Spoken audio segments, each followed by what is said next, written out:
What's going on, guys? So today we're going to be tearing down the rear axle for my 1-ton swap on the Jeep WJ. So I'm super excited to get this done because next up we'll just be ordering everything.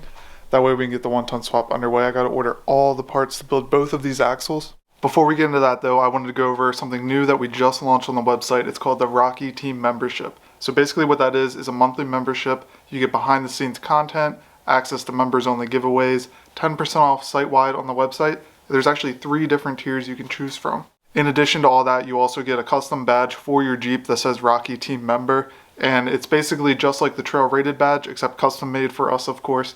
And this is only going to be for the members. So all the giveaways, members only, so you have a really high chance of winning those compared to our open giveaways that for everybody. You're not going to be competing with thousands of people for the giveaways.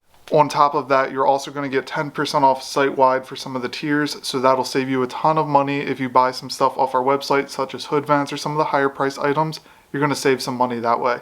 Now we have a whole new website that's live. I'll link it down below in the description for you guys, so you guys can see all the tiers, all the different options, and the entire new website. On this new website, I'm going to be doing a lot more like write-ups, some articles about the Jeep parts, some more in-depth reviews of some of the parts, some stuff that I don't like that doesn't make into videos, all that sort of stuff. So you guys are definitely going to want to stay up to date on the website.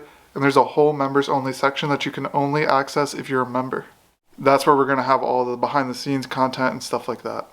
So today we're going to be tearing down the rear 1-ton axle for my Jeep WJ. So since this is a full float axle, it's actually super simple to remove the axle shafts. Literally all you do is take these bolts off and then you slide it right out. It basically just bolts onto here on the end. Not like pretty much any axle shaft in other axles. Those could be semi-float or anything like that. This is actually a nicer setup than my Wrangler axle. The Wrangler axle is semi-float, not full float. This one, full float, so it's a legit 1-ton axle versus my Wrangler one, which is like step down basically from this.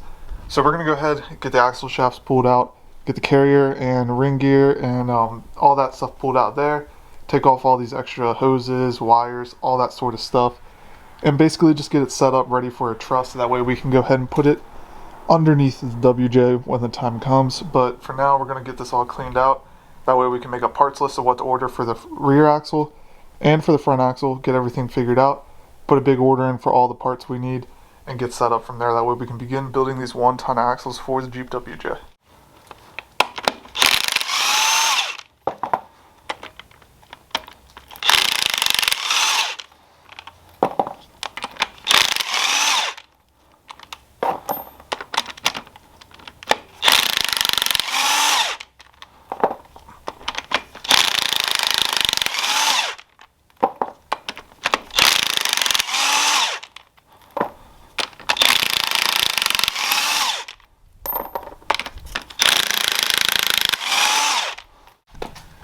Now that these bolts are out, we can go ahead and just slide this axle shaft right out of here. So I'm going to go ahead and do that.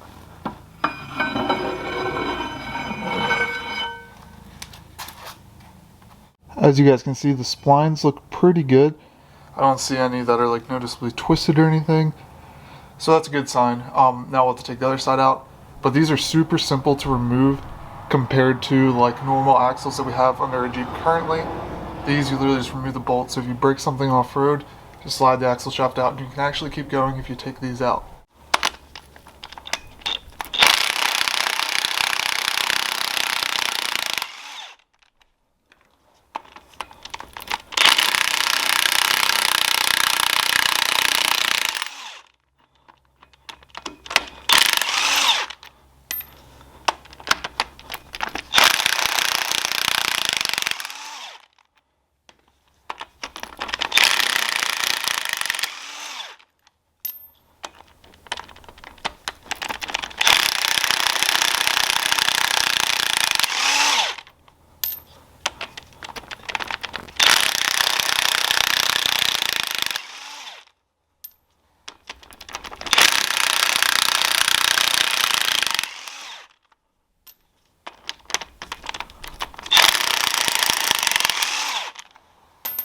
So these are a little tight in there, so I've just been taking a pry bar, popping it a little bit loose.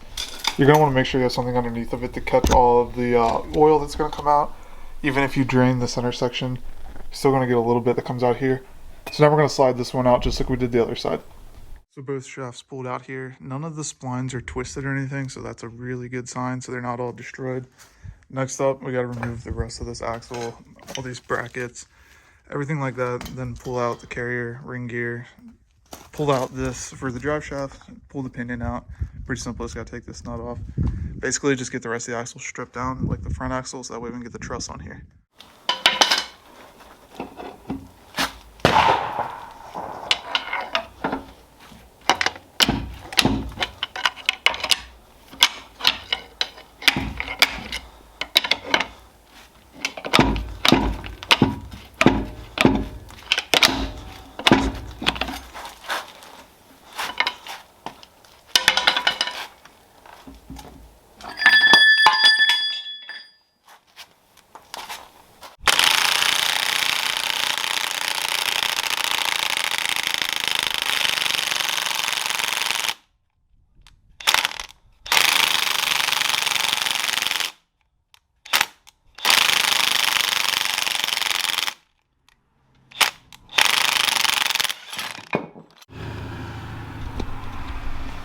So this one is out of Dana 44. This is actually the old gear set out of the Wrangler.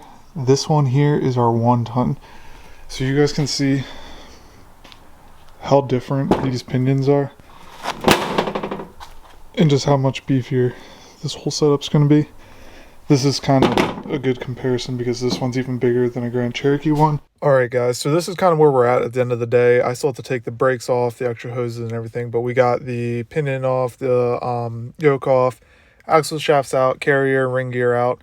Next up, I got to take off all the brakes, just some of the little extra stuff all around it, and then we'll be ready to clean everything up. So we got to cut these off, trim back a couple brackets here and there. The back axle is fairly simple to cut everything off of compared to the front.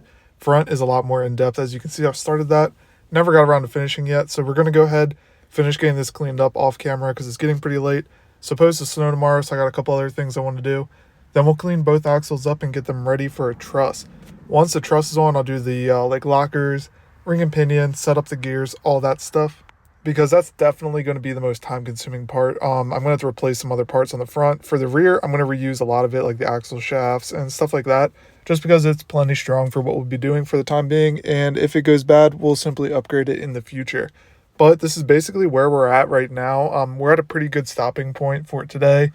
I'm going to finish cleaning these up probably tomorrow. Then we'll get all the parts ordered. I have to make a huge part list to order here. We need a ton of stuff. I got both carriers sitting over here, and I'm just kind of seeing what parts, what bearings we'll need, all that sort of stuff. But that basically wraps up the video, so thank you guys so much for watching, and I'll see you in the next one.